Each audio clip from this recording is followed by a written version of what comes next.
လိုက်တယ်ကြည့်ပြီးပါဒီမှာဒီဖုန်းဥစားဆွဲချတယ်တော့ပြန်ပြီးလိုက်ပြီနော်အဲ့ဒါပြန်ပြီးလိုက်ဩအဲ့ဒါရဝင်နေပြီမတော်မှပေါ်လာလို့ရှိ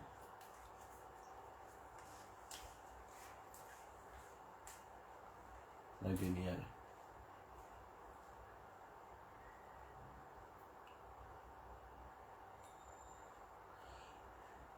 အားလုံးပဲမင်္ဂလာပါလို့ဦးနိုင်စားလိုက်အိမ်လေးမှာနှုတ်ခွန်းဆက်ပါတယ်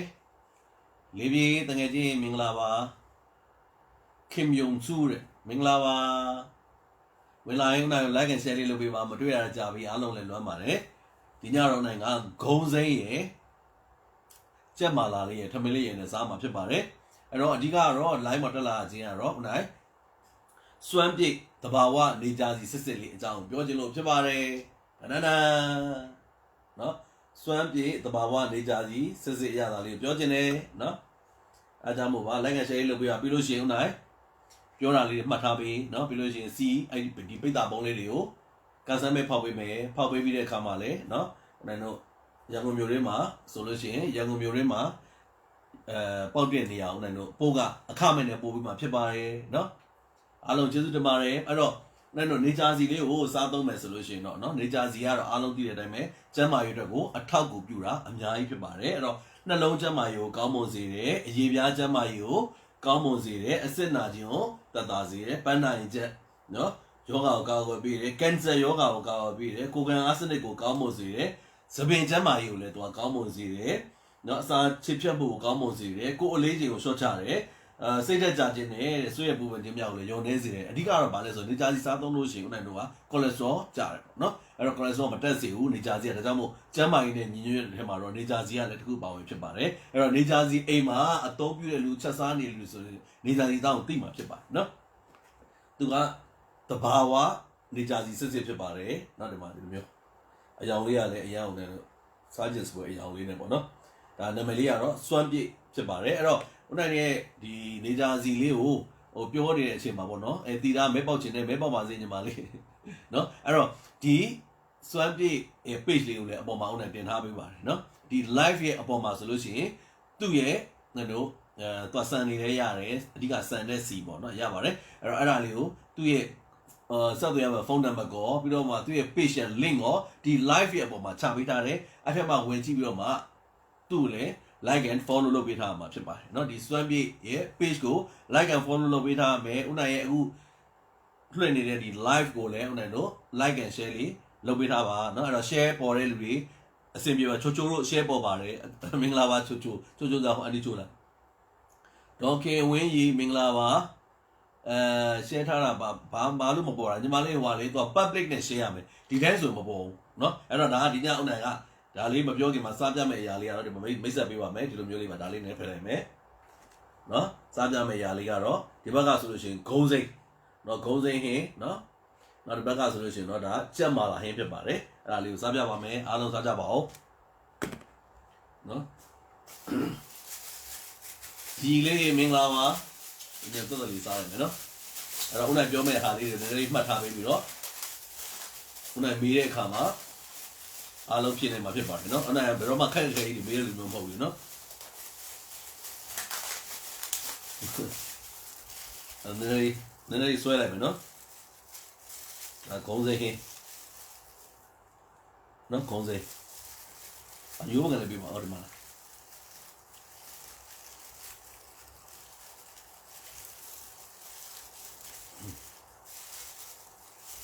ဆိုဒီကုန်းစိလေးနဲ့အဲ့လိုမာလာရှန်ကုန်းလေးနဲ့เนาะမာလာလေးနဲ့ပေါ့နော်အဲ့ဒါနဲ့တွဲစားလိုက်အရင်စားတော့ကောင်းစားကြပါဦး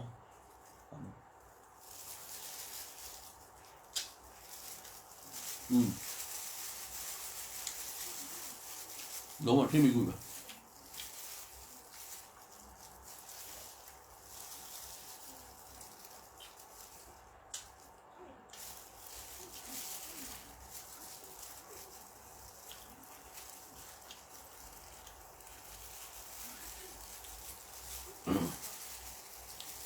ဒီနေ့ဦးနိုင် တင်းကောင်းလေးပါကျင်တာကတော့စွမ်းပြေကဘာဝနေကြစီစစ်စစ်အကြောင်းလေးပဲဖြစ်ပါတယ်နော်စားပါအောင်နီနီခုံးစိတ်အသားရွက်ကြီးပဲ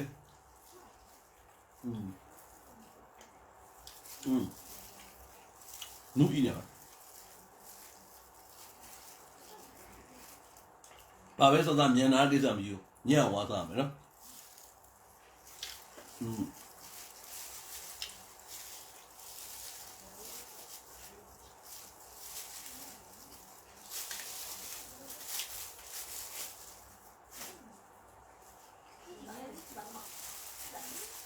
ဒီဘိုင်းနေနဲ့စားကြလေစသားလေးမင်္ဂလာပါ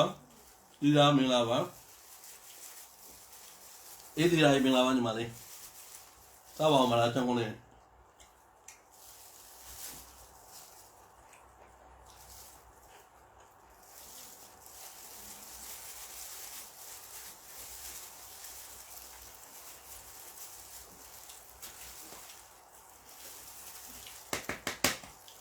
ကိုစင်ရ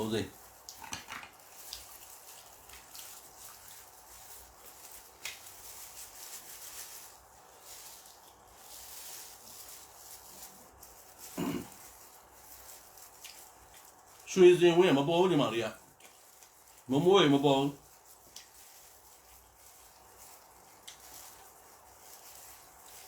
ဒေါ်နိုင်ကျွန်တော်ဒီနေ့ဂုံးစိမ်းဟင်းရယ်တော့ဂုံးစိမ်းဟင်းနဲ့ကြက်မာလာနဲ့ထမင်းနဲ့စားတာပါရမ်းမိုက်တယ်ဒါကတစ်ဖက်တည်းတော့အားမရဖြစ်နေ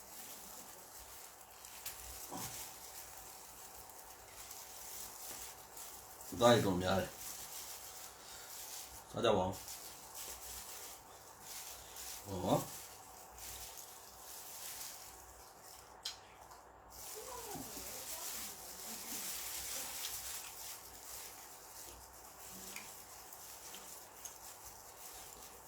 ကျန်စုကဝက်ထုံနဲ့စားတယ်ကောင်းလားညီမလေးတင်းတင်းအေးစောင်းဦးချယ်ရီဟုတ်တယ်ညီမလေးမတွေ့ရကြဘူးเนาะဒီအပိုင်းမှာလေအစားလိုက်ပြီးတော့မင်းရိုက်ဖို့သိအစင်မပြေတာဒီရက်ပိုင်းမှာမတင်မိတာ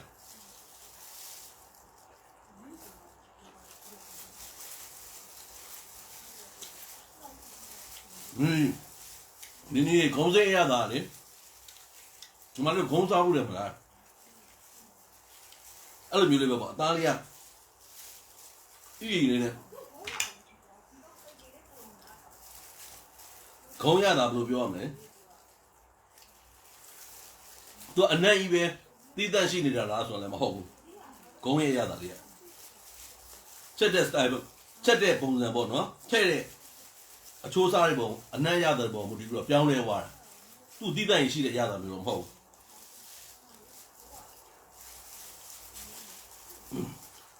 အဲ့တော့ခုနဒီည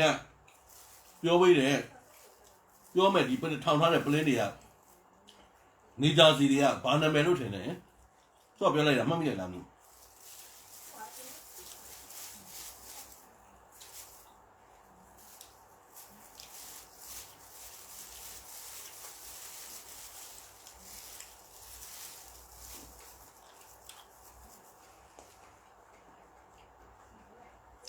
စုမေဝမင်္ဂလာပါနေနွယ်ဝင်းမင်္ဂလာပါစန္ဒာယမင်္ဂလာပါ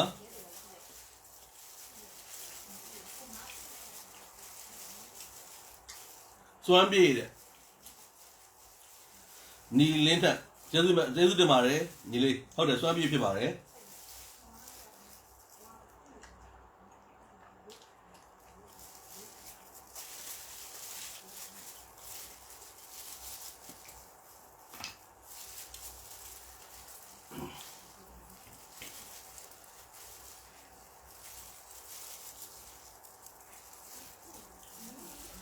ဒီကုလုံးအသားရွက်လေးဒီမှာ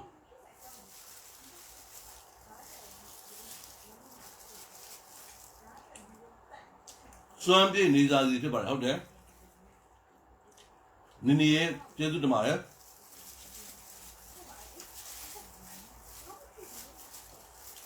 နိုင်တော့ like and share လေးလုပ်ထားပြီနော်နောက်နေစားစီစစ်လိုချင်တဲ့လူများသဘာဝနေစားစီစစ်အရသာကိုစားခြင်း那就算比那啥对比吧，喏。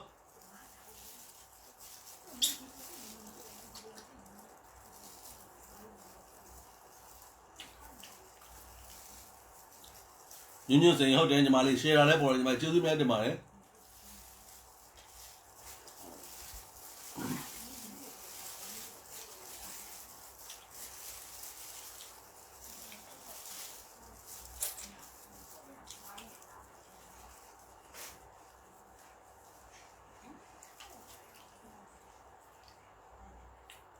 三拿你妈的，我比那都是啥别把没，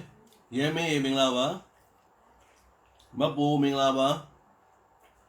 也明了吧。三拿你妈的把比罗嘞，以前嘛真嘛也有在吧，我ဒီဦးနိုင်တို့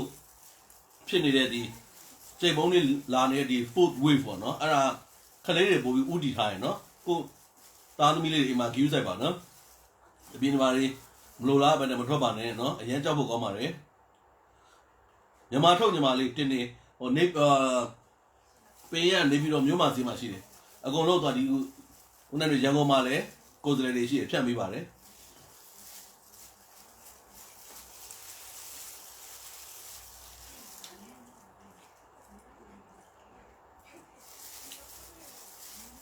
မဆွေတုံးကျေးဇူးများတင်ပါတယ်လင်းထက်တစ်ဖူးနီလင်းထက်တင်မိမယ်နော်ညီလေးနော်တန်တာချယ်ရီလေးရမင်းကျေးဇူးများတင်ပါတယ်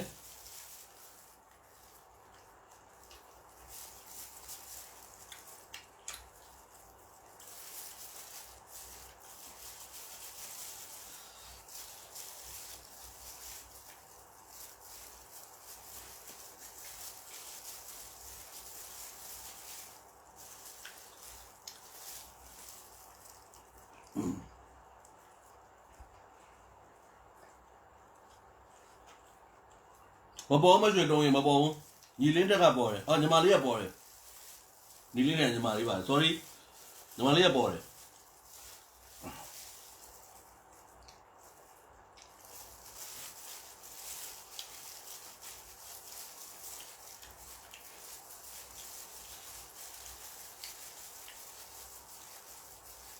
ကိုတာတီစားပါအောင်အသေးလေးပေးတာအများကြီးကျေးဇူးတင်ပါတယ်အရင်ချစ်ပါတယ်ခဏလေးဝေယနီကျေးဇူးများတင်ပါတယ်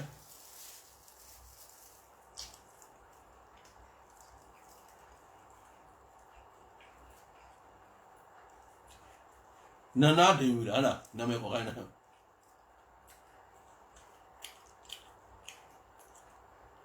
လေးထပ်ပါအေးလေးထပ်ပါဒါကမမီရောစတားလေးက comment တွေမြင်ရညီမလေး share လဲပေါ်တယ်လင်းထက်တစ်ဖူးလဲပေါ်တယ်မရွှေတုံး public နဲ့ share ထားတာလေမပေါ်ဘူးလားမသိဘူးစန္ဒာဒေါခင်ဝင်းကြီးပို့လိုက်ပြီညီမလေးပို့လိုက်ပြီအိုးပို့လိုက်ပြီဟိုနန်းစတစ်အိုးမလားပို့လိုက်ပြီ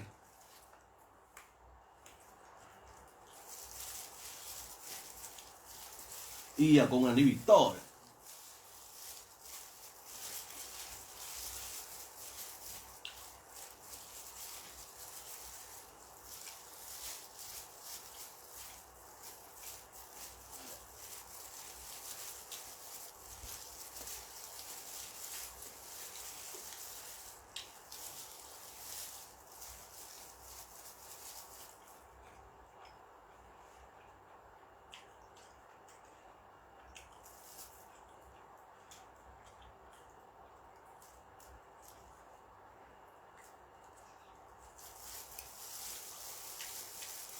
တူတယ်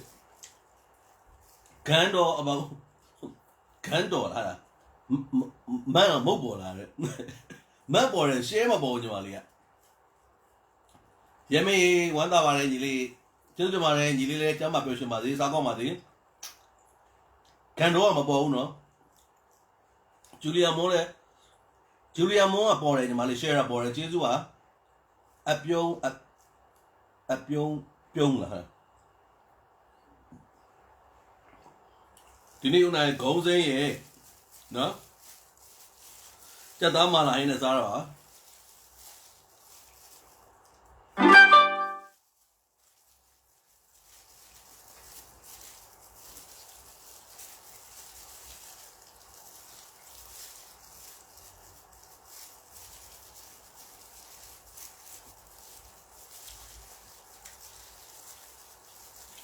어디 제가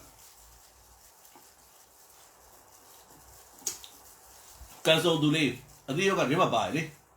꽤 많아 얼마 봐요.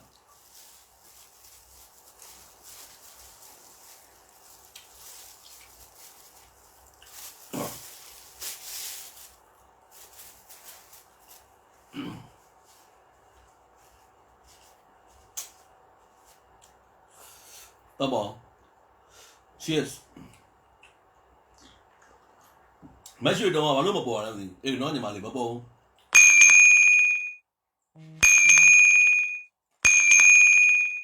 Có bị biểu gì thì không.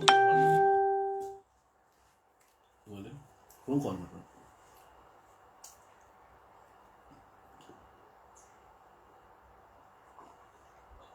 Ama.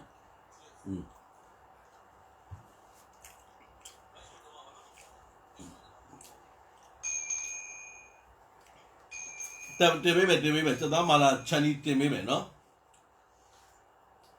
စီစေးကညီမလေးတပိတ်တာတင်တပိတ်တာကို9500ပါဒါလေးနဲ့ဖယ်လိုက်မယ်နော်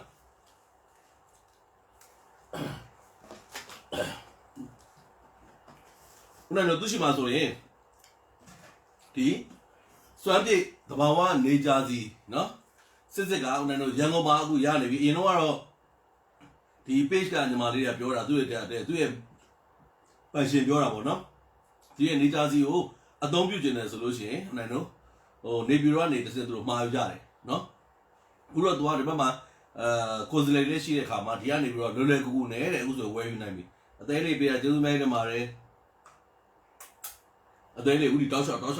non stop နေပေးတာကျေးဇူးများတင်ပါတယ်နော်အဲ့တော့လောလောဆယ်တော့ဦးနိုင်ရဲ့ဒီ live မှာပြတာကဒီစွမ်းပြည့်နေကြစီကိုတပိတ်တာပုံပြထားတယ်နော်နိုင်ဒီမှာပြီးတော့မှဒါက3ပိတ်တာပုံအနောက်မှာ5ပိတ်တာပုံပြထားခြင်းဖြစ်ပါတယ်နော်မရွှေတော့စိတ်တက်ကြသွားပြီဦးနိုင်နဲ့ငါညီမလေးဘာဖြစ်လာလဲမသိဘူးကြပါနဲ့စိတ်တက်နော်ဘမိုးရေမတ်ပေါ်ရ share မပေါ်တန်လေးอ่ะ share ပေါ်ပါတယ်ညီမလေးနော်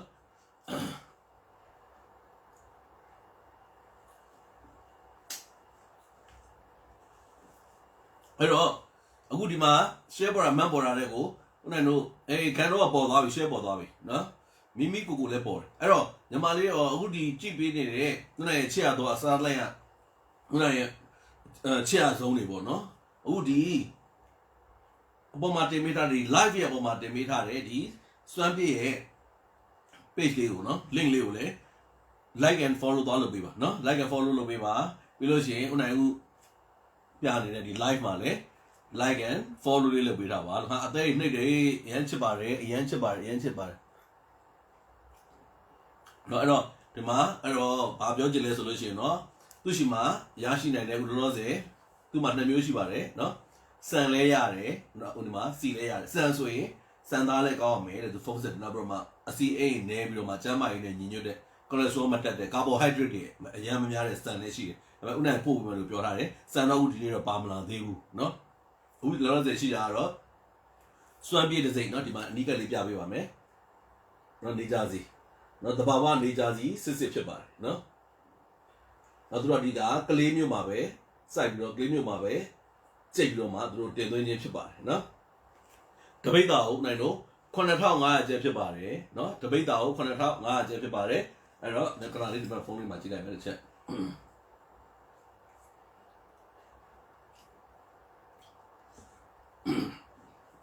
နေကြစီကိုဟုတ်တယ်တော်တော်ဝင်နေကြစီကိုစားသုံးမယ်ဆိုလို့ရှိရင်ဒီကနှလုံးကျန်းမာရေးကိုကောင်းမွန်စေမယ်နော်ဦးနိုင်တို့ကိုလက်စထရောကိုထိန်းညှိပေးထားတယ်ကိုလက်စထရောမတက်စေဘူးနော်လို့ရှိရင်ဦးနိုင်ဟို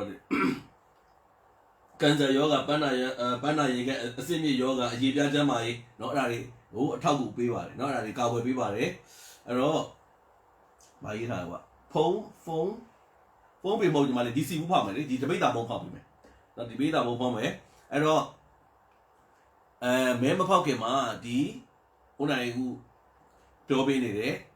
နေကြစီရဲ့နာမည်လေးကိုအရင်လေးရေးပေးပါပြီးရင်ဦးနိုင်စမယ်အခုကြည့်ပေးနေတဲ့နော် comment လေးရေးပေးတဲ့လူတယောက်ချင်းစီဒီနေကြစီရဲ့နာမည်လေးကိုတစ်ချက်ရေးပေးပါနေကြစီရဲ့နာမည်လေးဦးနိုင်ပြောတာနည်းနည်းလေးအဲ့ဘက်ကိုထိထိရောက်ကြားရလားဆိုတော့သိကျင်တယ် တဘာဝနေကြစီစစ်စစ်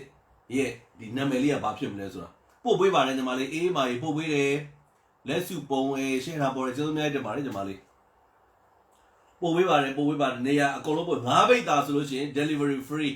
နော်9ဘိတ်သားဝယ်လို့ရှိရင် delivery free 9ဘိတ်သား delivery free နော်စွမ်းပြေးရဲ့နော်တော်ရာမင်းသိကျေးဇူးများတင်ပါတယ်တန်တာမင်းကျေးဇူးများတင်ပါတယ်ညီမလေးမတွေ့ရကြဘူးနော်ဟုတ်တယ်ကျော်သူဟိန်းစွမ်းပြေးဟုတ်ပြီတင်တာဝင်းစွမ်းပြေးတဘာဝနေကြစီဖြစ်ပါတယ်နော်တော့ဟင်းချက်တဲ့ခါမှာဦးနေတို့အဓိကနော်ဒီနေကြစီလေးကတော့ဟင်းချက်မယ်ဆိုလို့ရှိရင်လေဦးနေတို့အမြုပ်ထွက်တာအမြုပ်ထွက်ပြီးတော့ဦးနေတို့အနံ့အသက်နော်တချို့နေကြစီရှိတယ်ချက်လိုက်လို့ရှိရင်အနံ့တကဟင်းအနံ့ဒီတဘာဝချက်နေကြပုံစံတိုင်းမဟုတ်ဘဲနဲ့စီပြောင်းတဲ့ခါမှာအနံ့သက်ပြောင်းသွားရရှိတယ်အဲ့ဒါမျိုးတွေမဖြစ်စေဘူးနော်အဲဒါကြောင့်မို့ဒါစိတ်ချလက်ချနဲ့ဒီနေကြစီကိုအသုံးပြုနိုင်ပါတယ်လို့ဒီနေရာပြောပြချင်ပါတယ်အဲ့တော့နောက်ဒါလေးဖွင့်လိုက်မယ်နော်ဒါလေးဖွင့်လို့ခွက်ထဲမှာနေကြကြီးထည့်ပေးခွက်ဖြူလေးမှာ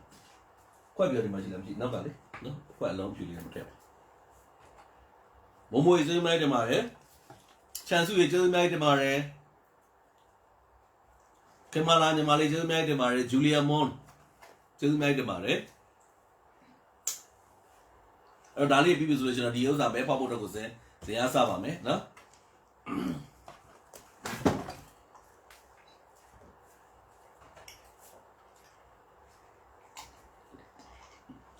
ဒေါ်စုစုလေးမင်္ဂလာပါကျေးဇူးများတင်ပါတယ်ဒေါက်ကင်မြက်ဝင်းလာပြေဝန်းမိုးAngel Sus တော်တာမင်းသိမင်္ဂလာပါညီမလေးခင်မလာမဲမပေါက်လည်းအိမ်လာယူမယ်ခွက်လေးနဲ့ထည့်ပေးလိုက်မယ်မမ်မူယာမင်္ဂလာပါကျော်နန်နီယမ်မင်္ဂလာပါအိမ်ရောက်ငွေချေညီမလေးစီရီရတော့လေနော်အိမ်ရောက်ငွေချေပါနော်အိမ်ရောက်ငွေချေဇုံးလေးပါတက်ခဲ့နော်ဒီမှာအတိကကြည့်တဲ့လူတွေပြကျင်တဲ့စီကိုထဲကို9ဘိတ်သားဆိုညီမလေး9500အောင်အမြောက်9နော်9ဘိတ်သားဘယ်95ကြီး35ဒီအတင်ထားတယ်ဆိုတော့95ကြီး35ဆိုတော့ဘယ်လောက်လဲ3000ခွဲနော်ဟိုက95လီယာ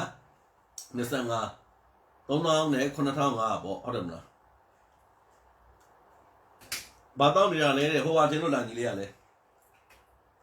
Pepsi Cola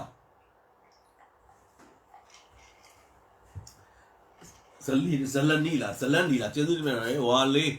ဖြူဖြူဝင်းခင်ဝေးဘေးထဲလေးအောင်မြင်လေး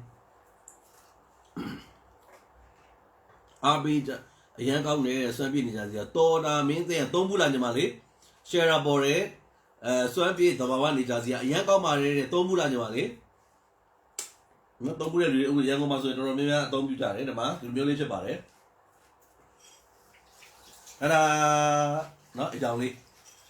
တစ်ချက်ရှိုးအကြောင်းလေးကဘာပြောလဲ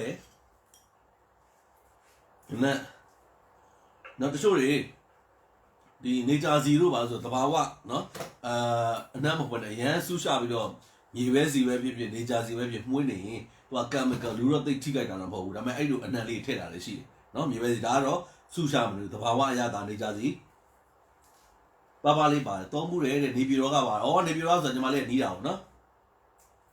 တန်တန်လေးနေပြည်တော်ပါရွှေပြည်သာပို့ပေးပါတယ်နော်အဲ့တော့ဒီမှာတစ်ချက်ကြည့်လိုက်မယ်နော်ဒီမှာဟင်းချက်ပြီးသွားဆိုဒီထဲမှာဒီတိုင်းမမီးကြရသေးဘူးဒီထဲဆိုပဲပြုတ်တို့ထမင်းတို့နဲ့နေနှက်ပြီးတော့ဒီစီကိုအသားပေးပြီးတော့ထွက်လာတဲ့အနံမျိုးပေါ့နော်မမီးကြည့်လိုက်မယ်နော်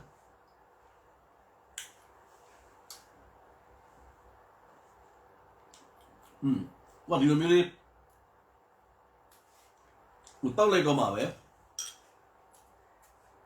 ဒီကြစီလေးကိုလေချက်ရုပ်ရှင်မှာကိုက်ပြီးစားရမလားကိုက်ပြီးစားလို့ရှိရင်ဝါလိုက်ပြီးတော့ကုံဝမ်းအနံလေးကြံခဲ့တယ်အဲ့အနံလေးရနော်ဒီစွမ်းပြည့်နေကြစီလေးမိုက်နော်အဲ့တော့အဓိကတော့အယောင်လေးလေနော်အယောင်တချို့အယောင်ချွတ်ပလိုက်တယ်တဲ့နော်အယောင်ချွတ်တယ်ဆိုတော့ကင်မီကယ်ထည့်လိုက်တာနဲ့ဒီအယောင်ဒီကြီးစင်းသွားတာအဲ့ဒါမျိုးလေးရှိတယ်နောက်သူတို့ရဲ့ဒီအသုံးပြုတဲ့နေကြစိတ်နော်နေကြစိတ်ပေါ်မူတည်ပြီးတော့လေဒီကာလာကအနုရစ်ကွာခြားမှုရှိပါတယ်သူတို့ရှင်းပြတယ်နော်ဒါနေကြစီအဓိကအသုံးပြုတဲ့နေကြစီဦးနိုင်တို့ကဦးနိုင်ကတော့လူဝိန်းတင်းနဲ့တွေ့လိုက်တဲ့အခါမှာနေကြစီဦးနိုင်တို့စားနေတဲ့နေကြစီကိုကြိတ်တယ်ထင်တာ အစီကျိတ်တဲ့နေစာကြီးကတတ်ရှိတယ်လေနော်အရင်တော့ငယ်ငယ်တော့ထင်တာပေါ့လေဒါပေမဲ့အစီကျိတ်တဲ့နေစာကြီးကတတ်ရှိပါတယ်နော်ဒါကဘာရမ်းကက်ရှင်မှာပြင်လောက်ထား page ကရောင်းတာပါဟောနော်အဲ့ဒီမျိုးလေးပေါ့ဒီမှာသူကအသုံးပြုတဲ့နော်စပြီးတော့ကြိတ်တော့မဲ့နေစာကြီးအစီကျိတ်တဲ့နေစာကြီးနော်သူ့မျိုးရိုးပေါ်မူတည်ပြီးတော့နော်မျိုးစေ့ပေါ်မူတည်ပြီးတော့ဒီ color အဝါပဲဖြစ်ဖြစ်နော်အဝါတဲ့ပြီးတော့နှုတဲ့အရာပဲဖြစ်ဖြစ်တော့ပြောင်းလဲမှုရှိပါတယ်တချို့ကတော့ဒီ color အဝါကိုမကြိုက်တော့ကြည်သွားအောင်ဆိုတော့ chemical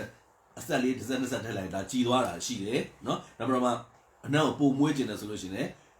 ဟိုတော့ဒီ artificial နော်အနံ့လေးနဲ့ထည့်လိုက်တာပေါ့အဲ့မျိုးလေးထည့်တာရှိပါတယ်တဲ့နော်ဒါကတော့သူ့နေကြစီကတော့သဘာဝနေကြစီဖြစ်စစ်ဖြစ်တဲ့ကြောင့်မို့စိတ်ချလက်ချအသုံးပြပါတယ်အမှမြင်နေရဝါလေးနော်ချစ်စရာလေးနော်နေကြစီရဲ့နေကြစီစစ်ရတာရပါတယ်အဲ့လိုတော့ကြည့်တော့အေးဝါဘုရားဘာရမှမသိဘူးအဲ့တော့ဇလန်ဒီshare ပေါ်ပါတယ်ဦးနဲ့အခုမေးမဲ့မေးခွန်းလေးရတော့နော်ဆောင်းချယ်ရီတပိတ်တာကို9500ကျပ်ဖြစ်ပါတယ်ဦးနဲ့အခုမေးမဲ့မေးခွန်းလေးကတော့ဒနနန်နော်နမစဦးနဲ့မေးမဲ့မေးခွန်းလေးကဘယ်လိုမျိုးလေးလဲဆိုတဲ့အခါကျတော့အားလုံးနော် ready ဖုန်းလေးကြည့်ပေးပါဦးဒေါ် mm သိန်းကဈေးနှုန်းဘယ်လောက်ရောင်းလဲဈေးနှုန်းကတပိတ်တာကိုမွားရေ9500ကျပ်ပါခင်ဗျာတဘာဝနေကြစီစစ်လေးဖြစ်ပါတယ်နော်အဲ့တော့စားကြည့်ရမယ်လေဟိုတက်နေသလားတစ်ခါဒီမှာအခက်မသိလို့ဦးနိုင် customer တွေတချို့ဆိုလို့ရှိရင်ဦးနိုင်စီလေးကတက်တယ်ပါညာဆိုတော့ feedback လေးတွေရှိတယ်အဲ့တော့ဒီမြင့်စီလေးမှာပေါ့နော်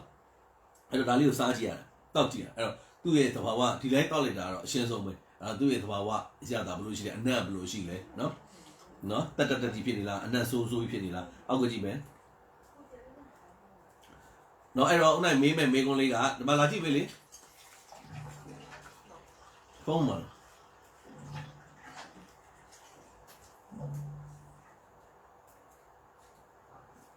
အဲ့ဒီမှာသူ့ဖန်ထဲမှာပေါ်လာတွေ့ရမှာသူနေကြစီကောင်းကျိုးလေးကဘာတွေကောင်းကျိုးလေးရှိတယ်ဆိုလို့ရှိရင်နှလုံးကျန်းမာရေးကိုကောင်းမွန်စေပါတယ်တဲ့အရေပြားကျန်းမာရေးကိုကောင်းမွန်စေတယ်အစစ်နာခြင်းကိုကာကွယ်ပေးပါတယ်ပန်းနာရင်ချက်ကိုကာကွယ်ပေးတယ်ကင်ဆာရောဂါကာကွယ်ပေးတယ်ကိုယ်ခံအားစနစ်ကိုကောင်းမွန်စေတယ်သပင်ကျန်းမာရေးကိုကောင်းမွန်စေတယ်အစာဖြည့်အစာချေဖြတ်မှုနော် digestive system ကိုကောင်းမွန်စေတယ်ကိုယ်လေးခြင်းကိုရှော့ချပေးတယ်စိတ်သက်ကြာခြင်းနဲ့ဆွေးပူပန်ခြင်းကိုတဲ့ညှော်နေစေပါတယ်တဲ့နော်ဒါကနေကြစီရဲ့ကောင်းကျိုးတွေဒါကိုနဲ့ကိုခံအားနော်တင်းတဲ့တည်းက metabolism တူတာမဟုတ်ဘူးလူရယ်လို့ဖြစ်လာရင်ခန္ဓာကိုယ်မှာသူ့ခန္ဓာကိုယ်ကိုခန္ဓာကိုယ်တိဆောက်ထားခြင်းမတူဘူးအဲ့တော့စုပ်ယူခြင်းလည်းမတူဘူးအဲ့တော့ကိုခန္ဓာကိုယ်မှာဒါမျိုးတွေအားလုံးရပြီမဲ့တချို့ခန္ဓာကိုယ်မှာရခြင်းမရမယ်တချို့ခန္ဓာကိုယ်ကကိုယ့်ရဲ့ပိုရခြင်းလည်းရမယ်နော်အဲ့မျိုးအဲ့တော့ဦးနိုင်မေးခွန်းလေးကတော့ဦးနိုင်အခုဒီ live မှာပြနေတဲ့နော်စမေးပါမယ်ဦးနိုင်မေးခွန်းလေးကတော့ဒီဦးနိုင် live မှာပြောပြနေတဲ့စွမ်းပြည့်နေကြစီနော်စွမ်းပြည့်တဘာဝနေကြစီကနော်အလေးချိန်ဘယ်နှမျိုးဦးဒီ live မှာပြောသွားတယ်ဒီဦးနိုင်ဒီအရှိမပြောသွားတယ်ဘယ်နှမျိုးရှိတယ်ပြောပေးနော်ဘယ်နှပိတ်တာပုံနဲ့ဘယ်နှမျိုးဦးနိုင်ဒီ live မှာပြောပေးသွားလဲအဲ့ဒါရေးပေးမြန်လေးရေးစွမ်းပြေတဘာဝနေကြစီအလေးချိန်ဘယ်နှပုံရှိလဲဆိုတာရေးပေးတာလေးနော်အဲ့ဒါလေးရေးပေးပါဘယ်နှပိတ်တာဆိုတာရေးပေးမြန်လေးဘယ်နှပိတ်တာရေးပေးပါဘယ်နှပိတ်တာရေးပေးပါပိတ်တာတွေရေးရမှာနော်ဒီတိုင်းရေးလို့မရအောင်နော်ဒီတိုင်းရေးလို့မရအောင်ဒီတိုင်းရေးလို့မရဘူးဒီတိုင်းရေးလို့မရပါဘူးဒီတိုင်းအဲ့လိုမဟုတ်လေအဲ့ဒီတိုင်းမဟုတ်ညီမလေးဘယ်နှပိတ်တာဆိုတာမားနေသေးတယ်ဒီကပဲကြည့်နေပါခုတော့ comment အရင်ကောင်းတော်တာမင်းသားမားနေသေးတယ်တူမားနေသေးတယ်မားနေသေးပါတယ်သုံးမျိုးနဲ့ရေးလို့မရဘူးအဲ့မှာသုံးမျိုးမှာဘာရေးပေးရမှာသုံးမျိုးမရေးလဲရတယ်ဘာဆိုရေးပေးဘာဒီမှာမှန်သွားပြီအဲ့တော့ share မပေါ်တယောက်ကမှန်သွားရင် share မပေါ်ပါဘူးအမတူမဟုတ်သေးတော့မရဘူးကိုကဝါကြီးကိုပြောနေမှာလေဦးနိုင်ဒီ live မှာပြောတာပဲပြောတာနော်ဦးနိုင်ဒီ live မှာပြောစောပြသွားတာအဲ့ share ပေါ်တယ်သူ့နေဘယ်လဲဝါဟုတ်တယ်နော်ဟုတ်တယ်မဟုတ် share မပေါ်ဘူးလေ ခုနပေါ်နေခုန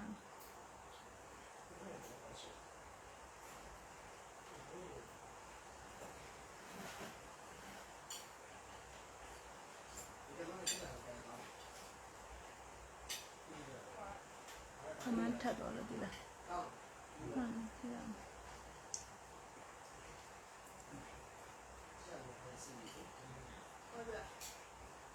သူမဟုတ်လေ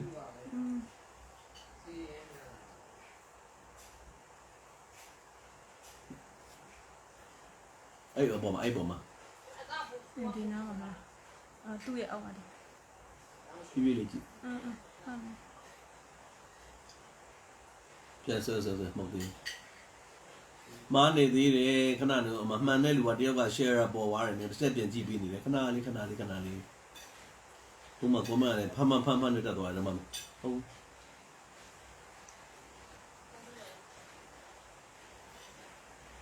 ဦးနိုင်ဖုန်းမှာပဲကြည့်ပြီးတာเนาะဒီပြဖုန်းနေတယ်ဦးနိုင်မပြောဒီဖုန်းမှာပဲဦးနိုင်ကြည့်ပြီးတယ်စွမ်းပြည့်နေကြစီမှာချင်းအဲ့ဒီမှာဦးနိုင်အပေါ်မှာတင်ပေးထားပါတယ်เนาะအဲ့ဒီမှာဖုန်းဆက်ပြီးတော့လည်းမှာလို့ရတယ်เนาะ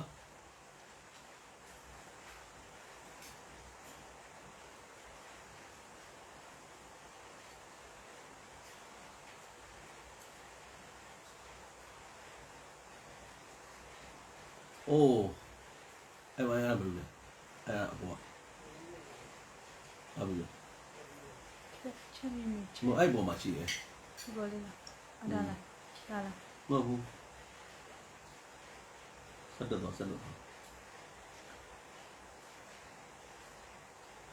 ကွန်မန့်တွေအရန်ကြက်နေတော့ခဏလေးပါကွန်မန့်တွေအရန်ကြက်နေဟုတ်အေးအဲ့ရမပေါ်တာ तू မပေါ်တာလေ သူကမပေါ်တာ မပေါ်သူ့ရဲ့အောက်မှာရှိရမှာအဲ့သူ့အောက်ကိုသွား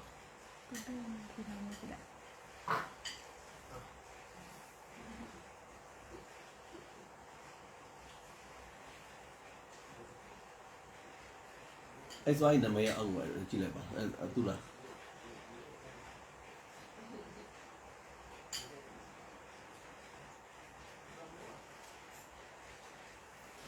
ဒီမှာလူမအဲ့ဆိုဟာရဲ့အောက်မှာကြည့်လိုက်ခဏလေးနော်ဒေသပြန်ကြည့်ပေးနေတယ်ဒေသပြန်ကြည့်ပေးနေပါသွားမှာဆိုလို့အောက်ကမှန်တာတယ်မှန်တဲ့လူရဲ့တောက်လျှောက်ကြီးဖြစ်သွားပြီအဲ့အပေါ်ဆုံးမှာထိတ်မှာမှန်တဲ့တယောက်ရှိတယ်တောမိတ်သားလည်းမှန်ပါတယ်သူလည်းနာမည်ဟမ်ပါတီဖလာ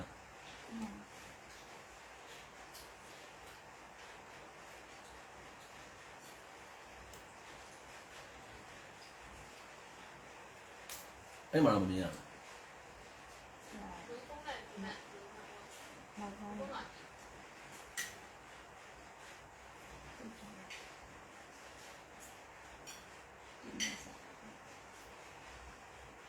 သူ့ထေဆုံးအောင်နော်ဟိုမှာနဲ့ဟိုမှာတူတယ်နော်တော်ရာမင်းသိမ့်ဖြစ်ပါတယ်တော်ရာမင်းသိမ့်နော်တော်ရာမင်းသိမ့်ဖြစ်ပါတယ်ရေးတာမှန်တယ်တပိတ်တာ3ပိတ်တာ5ပိတ်တာပုံဖြစ်ပါတယ်တော်ရာမင်းသိမ့်နော် CPU လာပေးပါတော်ရာမင်းသိမ့်တော်ရာမင်းသိမ့်ဖြစ်ပါတယ် CPU လာပေးပါ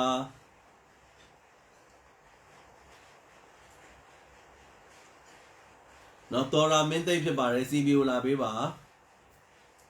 ဒါဒီမှာတက်နေပြီနောက်တစ်ခုထပ်ပေးအောင်မယ် CPU တာနော်ပြန်ထောင်းတက်သွားရင်နောက်တစ်ခုထပ်ပေးပါမယ်နော်ဒီဥစ္စာလေးရက်လိုက်ပါဒါလေးကတော်ရာမင်းသိမ့်ပေါက်သွားတယ်နော်တော်ရာမင်းသိမ့်CB မှာလိပ်စာလေးလာပို့ပြီနော်ညီမလေးလာညီလေးဦးနိုင် CB ဟုတ်တယ်ဦးနိုင် CB လာပြီနော်တော်ရာမင်းသိမ့်လုံးဝတပိတ်တာမှာပိတ်သွားတယ်နောက်တစ်ခုထပ်မိမယ်နော်နောက်စီနောက်တပိတ်တာထပ်မိမယ်တပိတ်တာ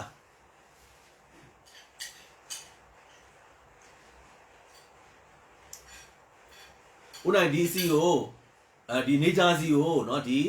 နာမည်ပေါ့เนาะစွမ်းပြည့်တဘာဝနေချာစီကိုနေချာပင်စိုက်တဲ့နေရာနဲ့เนาะပြီးလို့ရှိရင်နေချာပင်ကို စိုက်တဲ့နေရာရဲ့နေဂျာစီကိုကြိတ်တဲ့စိုက်တနေရာလည်းပဲအဲ့ဒါအဲ့မျိုးကိုမေးမယ်နော်အဲ့မျိုးချက်ချင်းဖြေနေတဲ့လူရမယ် share ပေါ်ရမယ်နော်ဟိုဘက်မှာလည်းစွမ်းပြစ်မှာလည်းသွားပြီးတော့မှ like and follow လုပ်ထားမယ်နော်စောစောကပေါက်တဲ့သောတာမင်းသိမ့်နော်အဲ့ဒါ like and follow လုပ်ထားရမယ်နော်နော်တင်မာလေးတပိတ်တာ9500ပါနော်ဟိုမေးပြီနော်မေးတာလေးကြားလိုက်လားမသိဘူးဒီစွမ်းပြစ်နေဂျာစီနော်နေဂျာပင်စိုက်တဲ့နေမှန်ဂျူလီယာမွန်မှန်သွားပြီကလေးမျိုးဂျူလီယာမွန်မှန်ပါတယ်ဂျူလီယာမွန်ထိန်သွားနေမှန်ပါတယ် share လည်းပေါ်တယ်ညီမလေးဟိုဘက်မှာလည်းစွမ်းပြည့်ဥမာဒီ live အပေါ်မှာတင်ပေးတာလေးကိုလည်း like and follow လေးလုပ်ပေးပါမှန်ပါတယ်အဲ့စီနဘုံထွက်သွားပြီဆိုတော့ဦးနိုင်ကျန်တဲ့လူနောက်ထပ်ရစေကျွန်တော်ဖုန်းပေ3000နဲ့နော်ဖုန်းပေ3000နဲ့ထပ်ဖောက်အောင်မယ်နော်အဲ့တော့အပျော်လေးပေါ့ဖုန်းပေ3000နဲ့ထပ်ဖောက်မယ်ဒန်အခုနှစ်ယောက်ပေါက်သွားပြီမှတ်ထားရနော်အဲ့ပေါက်သွားတဲ့လူတွေဦးနိုင် CPU လာပေးပါနော်ကောတောင်းနဲ့ဇော့အေဂျင့်မြတ်မိုးက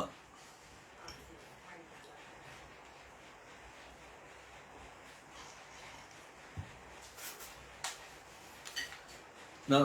ပေါက်တဲ့လူတွေလည်းမလေးရေးထားပြီပါနောက်ကထွက်မယ်ဒါကျူအော်ဒါသူလာမှာပါကျူလီမိုးနော်လဘာမေးကောင်းတယ်ဟုတ်ကွာဖုန်းပြီးတော့ဗာမေးကောင်းတယ်နော်ဦးနိုင်ဘလောက်ချစ်လဲမေးလိုက်ကောင်းမှာဒီမိုးလောက်တီး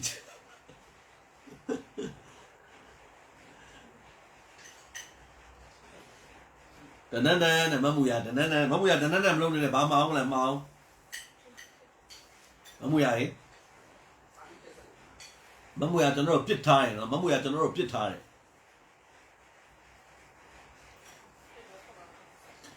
အဲ့တော့ဒီနေ့ဦးနိုင်ပြောပြပေးနေတာကတော့နော် sharing လေးလုပ်ပေးနေတာကတော့စွမ်းပြေသဘာဝနေကြစီလေးအကြောင်းပဲဖြစ်ပါတယ်ဟင်းချက်တဲ့နေရာမှာဦးနိုင်တို့အနက်အသက်နော်အရောင်စင်အကြတာပြည့်စုံစေတဲ့စွမ်းပြေသဘာဝနေကြစီဖြစ်ပါတယ်နဲ့ဆိုတာဒါနည်းလေးတောက်ကြည့်လိုက်တယ်တောက်ကြည့်လိုက်တဲ့အခါမှာလေနော်သူ့ရဲ့ဦးနိုင်တို့အနံလေးအောင်မျိုးချလိုက်တဲ့အခါမှာနေကြစီလေးစားပြီးကြံခဲ့တဲ့ဦးနိုင်တို့အဲ့အရသာမျိုးလေးကိုရရှိတယ်နော်တက်တာတွေပြူတာတွေခါတာတွေနော်ကတ်တက်တွေဖြစ်တာတွေမဖြစ်ဘူးနော်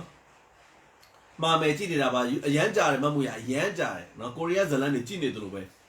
အရန်လို့တက်လေးလောက်ပါအဲ့ဒါကစားနော်တကယ်ပြောတာပါအဲ့ဒါဒီဥစ္စာကအဲ့နေကြစီလေးတောက်ကြည့်တဲ့အခါမှာနေကြစီရဲ့အရသာလေးကတော်တော်လေးကိုနော်အဲ့ဆိုတာပြောပြတဲ့အတိုင်းဒါ live မှာတစ်ခါရတောက်ပြလိုက်တာလေနော် live မှာတောက်ပြတဲ့အခါမှာဒါနေကြစီရဲ့အရသာလေးတည်သွားပြီးနေကြစီကိုလည်းအသုံးပြုနေတဲ့လူတွေဆိုလို့ရှိရင်ဒါနေကြစီလေးကိုဒီနေကြစီစွမ်းပြည့်နေကြစီလေးအသုံးပြုနေတဲ့ဆိုတဲ့အကြောင်းကိုလည်းသတင်းကောင်းပါပါတယ်နော်တဘာဝအယောင်နော်ဒါဖြစ်တယ်လို့ရှိရင်အယောင်ချွတ်ထားခြင်းမရှိဘူးနောက်ကင်မရာတွေနဲ့အနံ့အသက်ကိုထည့်ထားခြင်းမရှိဘူးအဲ့ဒါကြောင့်မို့စိတ်ချလက်ချကျန်းမာရေးအတွက်ကိုနော်ကောင်းမွန်စွာအသုံးပြုနိုင်ပါတယ်လို့နော်ကျန်းမာရေးအတွက်ကိုကျမ်းမာရေးကိုဟိုနဲ့တို့စီနဲ့ပတ်သက်လို့နော်ကျမ်းမာရေးကိုအထူးပြုတဲ့လူတွေနေကြစီကိုဟိုနဲ့တို့စားသုံးသင့်ပါတယ်အဲ့ဒါလေးပြောချင်ပါတယ်နော်ဒါနေကြစီအဲ့တော့နောက်တစ်ခုထပ်ပေးမှာဗာမေးရမလဲဆိုတဲ့ခါကျဖုန်းပေးရတယ်ဟင်းချက်တာပဲမေးလိုက်ကောင်းမယ်ဒီဥတော်ဟင်းချက်တာကိုပြောလိုက်ရင်တော့ဟင်းချက်ပါလို့ဥတိုင်းကိုပြောတယ်ပြီးလို့ရှိရင်တော့ဟင်းချက်တဲ့အခါမှာဗာရတာဟင်းချက်ပါလို့တော့ပြောတယ်နော်ဟင်းချက်ပါလို့ပြောပေမဲ့ဒါပေမဲ့တကယ်ကြတော့ဟင်းချက်ပြီးလို့ရှိရင်ဟိုမဖြစ်ဘူးဟိုမတ်မူရာက3500နဲ့အထုပ်50ပါကော်ဖီထုတ်တပူးချန်သားပေးပါဒါနဟုတ်ကဲ့ချန်သားပေးပါမယ်မတ်မူရာရေးကျေးဇူးများတင်ပါတယ်မြင့်အေး share ပေါ်ပါတယ်အဲ့တော့အခုကဖုန်းပေ3000နဲ့ဖောက်မယ်နော်ဖုန်းပေ3000နဲ့မှာခုနကဒီအခုတော်ချက်ပြခဲ့တဲ့ဟင်းနေထဲမှာနော်ဟင်းနေကြောင်းမမေးတော့ဘူးနော်ကျမ်းမာရေးရှုထောင့်သွားမယ်ကျမ်းမာရေးဆိုသိနေပြီနော်ကျမ်းမာရေးလိုတယ်ပြီးတယ်ကျမ်းမာရေးဟိုဘာမှမဟုတ်အရင်စစချင်းကပြခဲ့တဲ့ကျမ်းမာရေးသွားတယ်နော်အဲ့ကြတယ်မင်းအဲ့မှာပါဝင်ပစ္စည်းတွေများတော့ဖြေရလို့ခက်အခုတော့နောက်ဆုံးမှာပေါ့နော်အခုအဲ့တော့ CV မှာသွားပြောပြပါပြီခုနိုင်နဲ့ကျေးဇူးများတင်ပါတယ်ညီမလေးအခုနောက်ပိုင်းမှာပေါ့နော်ဦးနိုင်ဟင်းချက်ပြတဲ့ထဲမှာလေဟင်းချက်ပြပြီးတော့နောက်ဆုံးမှာဦးနိုင်လွယ်ကူတဲ့စေးမီတို့လေးတခု live ချက်ပြမှုတယ်နော်လွယ်ကူတဲ့စေးမီတို့လေးတခု နော်စီမီတော့ပြုတ်ကုန်ပြီစေးမီတို့လေးတခု live ချက်ပြပို့တယ်အဲ့ဒါဘာဖြစ်မလဲအဲ့ဒါလေးရေးပေးဘာယောဂအတွက်လို့ထင်လဲဘာယောဂအတွက်လို့ထင်လဲအဲ့ဒါလေးရေးပေးပါအဲ့ဒါလေးရေးပြီး live ကိုနားလိုက်မယ်နော်ဘာယောဂအတွက်လို့ထင်လဲအဲ့ဒီမှာဦးနိုင်ရေးပေးထားတယ်နော်ဘာယောဂအတွက်အဲ့စေးမီတို့လေးကိုဦးနိုင် live ချက်ပြလိုက်တယ်လေအဲ့ဒါလေးဘယ်သူကြည့်ဘယ်သူသိလဲမြင်မြင်လေးဦးနောက်ဆုံးဟင်းချက်တာတွေကြီးပဲနောက်ဆုံးမှာဦးနိုင်အဲ့ဒါလေးကိုတင်ပေးထားတယ်အဲ့ဒါလေးဘယ်လိုသိမလဲဖြူဖြူရေ hi ဒီမှာလေး share တာပေါ်တယ်ကျေးဇူးများတင်ပါတယ်ဒေါ်နနီရှိန်မင်္ဂလာပါကျေးဇူးများတင်ပါတယ်ဒေါ်ချိုပြုတ်မင်္ဂလာညာချမ်းပါဟုတ်ကဲ့ပါသူစားမြင့်ရေမဟုတ်သေးဘူးဘာယောဂအတွက်ချက်ပြရလဲဘာယောဂအတွက်တော်တာမင်းသက်မဟုတ်ဘာယောဂအတွက်ချက်ပြရလဲဘာယောဂအတွက်လဲ no ဘာယောဂအတွက်ဖြစ်မလဲအဲ့ဒါလေးကိုတောက်ရမှာဘာယောဂအတွက်လဲ no ဘာယောဂအတွက်ဖြစ်မလဲအဲ့ဒါလေးဟိုတဲ့10ရက်တိတိတောက်ပျောက်တယ်ဂျူလီယာမော့အိမ်လာမသိလားအိမ်ကို10ရက်တိတိပျောက်တယ်10ရက်တိတိတောက်ရမယ်ထွန်းမှန်သွားပြီထွန်းမှန်တယ်ဒီလေးတွေ့တို့တဲ့ yes ထွန်းတန်ရှယ်တာလဲပေါ်တယ်နောက်ပြီးတော့မှစွမ်းပြေတဘာဝနေကြစီရဲ့ page ကို like and follow လုပ်ပေးပါထွန်းရေ share လဲပေါ်ပါတယ်ကျေးဇူးများတင်ပါတယ်နော်အဲ့တော့ခုနက live ကိုနားပါမယ်နော်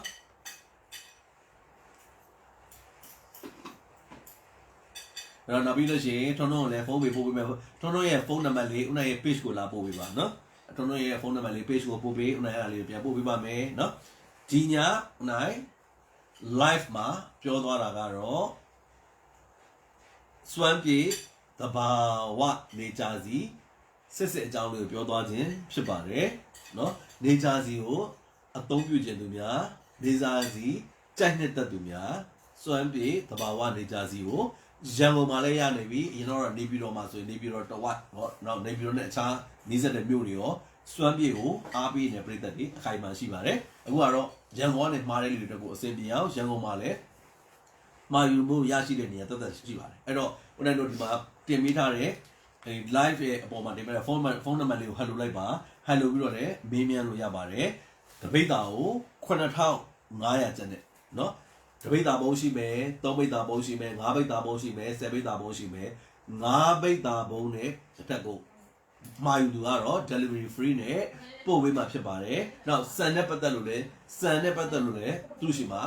cholesterol မတက်တဲ့နောက်စံသားနူးညံ့ပြီးတော့ဖြောင်ဆင်းပြီးတော့မှနောက်ကျန်းမာရေးအတွက်ကိုကောင်းမွန်စေမဲ့အဓိက carbohydrate တွေအများကြီးမတက်ဘူးဂစီဓာတ်တွေပေါ့နော်အများကြီးမတက်ဘူးအဲ့တော့အဲ့လိုဆန်မျိုးကလည်းသူ့မှာရှိပါတယ်အဲ့တော့အဲ့ဒါမျိုးဆန်နဲ့ပတ်သက်လို့စိတ်ဝင်စားမယ်ဆိုလို့ရှိရင်လည်းအခုဒီပေါ်ဒီ live ရဲ့အပေါ်မှာတင်ပေးထားတဲ့ဖုန်းနံပါတ်လေးကိုဆက်သွယ်မေးမြန်းမှာယူလို့ရပါတယ်ဆိုတဲ့အကြောင်းဒီနေ့ကနေသတင်းကောင်းပါပါတယ်အဲ့တော့ဒီဦးနိုင် live လေးကိုကြည့်ရှုပေးနေကြတဲ့စောစားချင်းနဲ့အခုချိန်ဒီကြည့်ရှုပေးနေကြတဲ့တယောက်ချင်းစီကိုကျေးဇူးအထူးပဲတင်ရှိကြောင်းပြောကြားချင်ပါတယ်နောက်ဦးနိုင်ကို DCA ကိုပေးပြီးတော့မှဦးနိုင်ကိုဒီ live လေးမှာเนาะဒီစီရဲ့အကောင်းကြောင်းလေးတွေပြောခိုင်းမိတယ်ဒီစွမ်းပြည့်เนาะတဘာဝနေကြစီကเนาะညီမလေးတွေလည်းကျေးဇူးအများကြီးတင်ကြောင်းပြောကြားကြပါတယ်တော့ပါရတာထွန်းထက်မှဖြေတာပါပေါ်လာလို့ပဲကြည့်အော်ထွန်းအထက်မှာဖြေတာပြောတာမမှုရဒီမှာကျတော့မပေါ်ဘူးသိလားမမှုရဒီမှာမပေါ်ဘူးကျွန်တော်ဖုန်းပါလေကျွန်တော်ဖုန်းမှာကျတော့ထွန်းကအရင်တက်လာတယ်မမှုရမတွေ့ဘူးသိလားအဲ့လိုမမှုရနဲ့ကျွန်တော်နဲ့ line ကြတော့မှာဖြစ်နေတယ်မသိဘူးဘာလို့ဆိုဖုန်းထဲမှာဝင်လာခြင်းမတူဘူးအခုဒီမှာဖုန်း3 လုံးထားအဲ့လိုဖြစ်နေဒီအဲ့လိုကြီးဖြစ်နေတယ်မမှုရရဲ့နော်မပါဘူးကြည့်တော့အဲ့လိုမျိုးလေးဖြစ်နေတယ်ဒီဖုန်းထဲမှာဝင်လာခြင်းမတူမမှုရဒီမှာကျွန်တော်ကကြည့်နေတာပေါ့ဖြူပြည့်ကြည့်နေမှာပါဆိုအဲ့မှာတက်လာရင်ထမ်းပြီးတော့ခါဖတ်လိုက်ရတယ်မဟုတ်ဆိုရှုပ်ပုံမှာဆိုတော့မမှုရကျင်းများတယ်မှာလေအဲ့တော့အားပေးနေကြတယ်တယောက်ချင်းစီကိုကျေးဇူးထူးပဲတင်ရှိကြောင်းပြောကြားချင်ပါတယ် live ကိုကြည့်ရှုပေးတဲ့လူတွေရောစွမ်းပြည့်နော်သဘောနေကြစီစစ်ကဒီမှာလေးတွေရောစိတ်ချမ်းသာခြင်းကိုယ်ရေးချမ်းသာခြင်းနဲ့ပြည့်စုံကြပါစေလူဝဲဆန္ဒတွေပြည့်စုံကြပါစေနော်အုပ်ဖြစ်ပေါ်နေတဲ့ကပ်ဘေးစုလုံးများလည်းထာဝရကဲဝေးကြပါစေလို့ဆုတောင်းမြတ်တာပို့တာပါတယ်အစားစားတိုင်းအားတက်ပြေဝပြီးတော့မှဘေးရတဲ့ကိစ္စနဲ့စားတော့များကိုရွေးချယ်စားသုံးနိုင်ပါစေ see you bye bye